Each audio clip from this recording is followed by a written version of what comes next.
بسم الله الرحمن الرحیم. المقدس خیریه بنسټ قدرمن اوریدونکو سلامونه، نیکې هیلې احترامات درته وایم. قدرمن دوستانو، څه موده مخکې موږ د دغه سپین ږیري بابا نه یو ویډیو کړې وه. دا هغه کس دی چې د په کور کې به یې د وړو نه هغه پیډې شان جوړولې او د هغې نه به یې سمبوسې جوړې کړې او په دغه کلي کې په یو وړوکي خانک کې ګرځولې. تاسې یې مخکې ویډیو لیدلې هم ده او یو ځل بیا یې هم در باندې یو کلیپ او لږې خبرې اورم.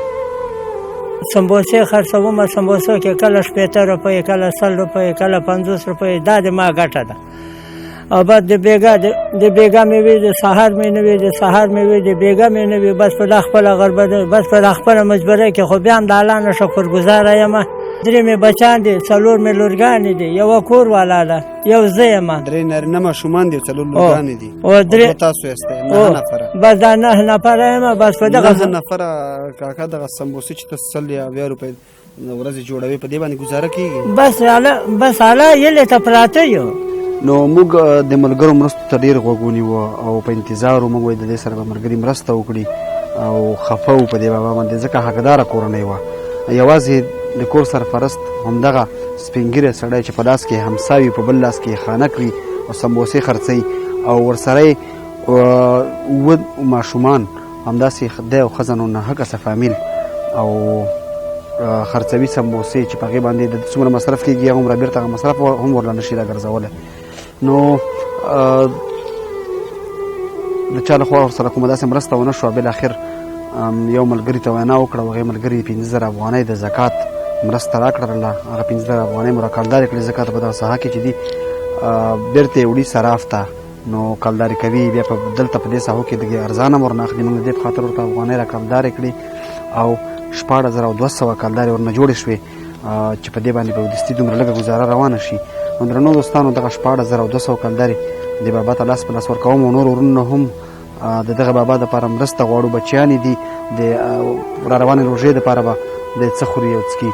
دی او ښځه به روژه وي، بچیان ورنه څه غواړي خامخا چې دی ونه ګرځي په دې کلو کې، څه ونه ګټي. ماښام ته به روژه په څه باندې ماته کړي، روژه کې به دی څه وخوري. نو دوستانو، دغسې مشکلاتو سره دغه کورنۍ مخ ته خپلو خیراتونو، زکاتونو، صدقو کې دغه بوډا مه هېروئ. او همدارنګه اختر را روان دی، بچیان به یې خامخا ورنه به جامې غواړي، ښځینه ماشومان دي، نارینه ماشومان دي. نو دغه روپۍ دی بابا ته لاس په لاس ورکوم. 15 10 11 12 14 14 15 16 200 دا 14,200 روپۍ.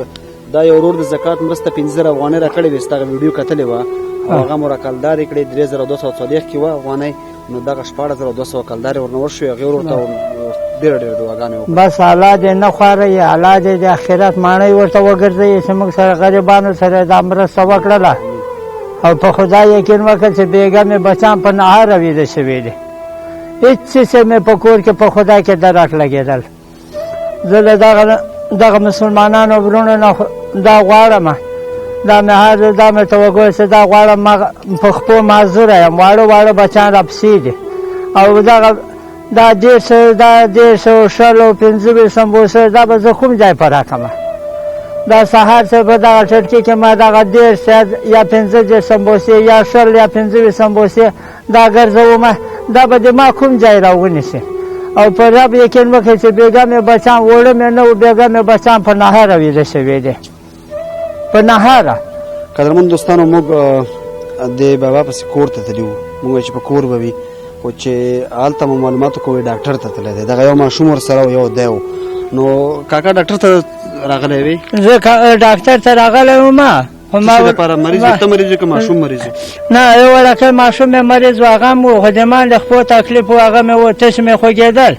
بس د ځان دپاره مې چې هغه وکړه، ما سره روپۍ نه وې چې ډاکټر ته مې ورکړې و. هغه ماشوم ته مې یو شربت راواخیستلو. بس خپلې روپۍ درسره نه وې چې تا ځان د علاج پرې کړی؟ د خپل ځان تش مې خوږېږي، ما د خپل ځان د روپۍ مې نه وې چې ډاکټر ته مې ورکړې وای. بس دغه روپۍ دي انشاءالله په دې باندې یو څه ګزاره کېږي. قدرمن دوستانو، نو دغسې اړمن خلک دا وګورئ. اوس د دې نه موږ نه وو خبر چې ډاکټر ځای ته ورپسې راغلو. ماشوم یې راوستلی او دې دپاره یو شربت د ډاکټر نه په سوال غوښتی و، خو دی وایي ما علاج نه کوله. وګورئ چې زه الله به مې ښه کړي، خپلې روپۍ راسره نشته، نو علاج مه کوه. نو دا وګوره دغه روپۍ ډېرې په درد ولګېدې ستاسې روپۍ چې دي دغسې اړمنو ځایونو ته ځي نو بیا مرستې زموږ سره وکړئ ډېره زیاته مننه